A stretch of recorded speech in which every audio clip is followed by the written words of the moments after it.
Xırdalan şəhər 2 saylı məktəbdən qaynar xəttimizə müraciət daxil olub. Bir müddət öncə də məlumat vermişdik ki, məktəbin əsas tədris korpusu təmirə bağlandığı üçün şagirdlər digər məktəblərdə təhsilini davam etdirirlər. Buna görə də şagirdlərin məktəblər arası daşınması servis xidməti ilə həyata keçirilir ki, bu da bəzi valideynlərin narazılığına səbəb olub. Əməkdaşımız Rəşad Vəkiloğlu sözü gedən şikayətlə bağlı süjet hazırlayıb və valideynlərin narazılığının səbəbini öyrənib izləyək. İstəyənlər piyada gedə bilər, istəyənlər də avtobusla.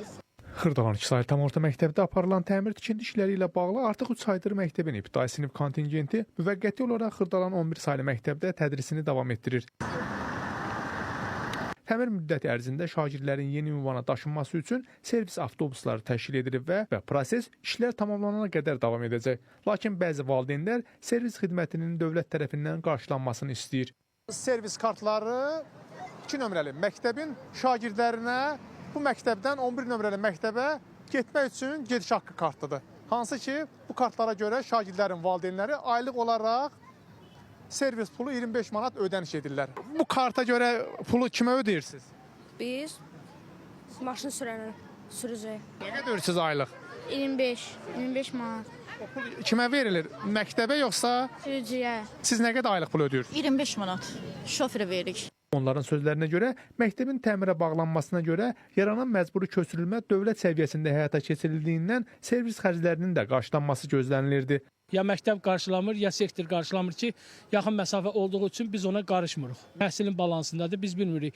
Yaxın məsafə olduğu üçün öz aparın, özünüz gətirin. Əslində onu dövlət qarşılamalıdır. Avtobusları kim tutub? Avtobusları məktəb tutulmur. Kimlərsə tərəfindən təşkil olunub. Lakin gözləndiyi kimi olmadı. Servis valideynlərlə sürücülər arasında razılaşmış qiymət əsasında həyata keçirilir. Bir şagirdə görə nə qədər ödəniş alır? 25 manat.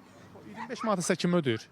Valideynlər. Marşrutdan ucuzdur, yəni 40 qəpiyə. Məsələ ilə bağlı Abşeron Xızı Regional Təhsil İdarəsindən bildirildi ki, Xırdalan şəhər 2 nömrəli tam orta ümumi təhsil məktəbinin əsas tədris korpusunda təmir işləri aparıldığından tədris prosesi müvəqqəti olaraq digər tədris müəssisəsində təşkil edilib.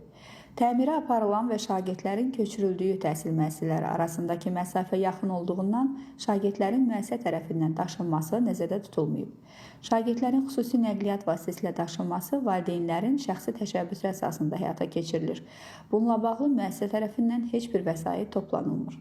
İdarədən verilən məlumata görə 3 aydır digər məktəbdə oxuyan Xırdalan 2 saylı məktəbin bəzi şagirdləri yeni tədris həftəsindən artıq öz məktəblərində təhsillərini davam etdirəcək. Beləliklə, servis problemi də həll olunacaq. Rəşad Vəkiloğlu, Əfqan Bayramov, Space xəbər.